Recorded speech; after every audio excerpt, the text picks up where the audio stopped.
ఇప్పుడు వృశ్చిక రాశి గురించి తెలుసుకుందాం.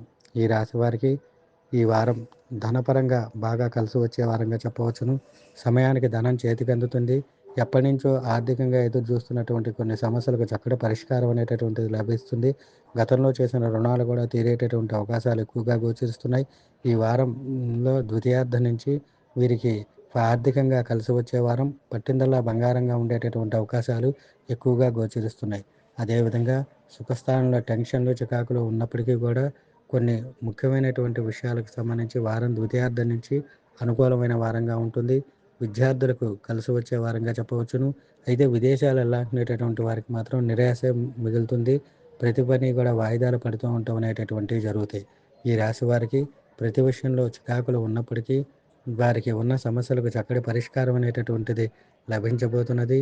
గురుగ్రహం వక్రగతిలో ఉన్నందున వీరికి సమయానికి డబ్బులు చేతికి అందటం, స్థిరాస్తి కూడా కొనుగోలు చేసేటటువంటి అవకాశాలు ఎక్కువగా ఉన్నాయి.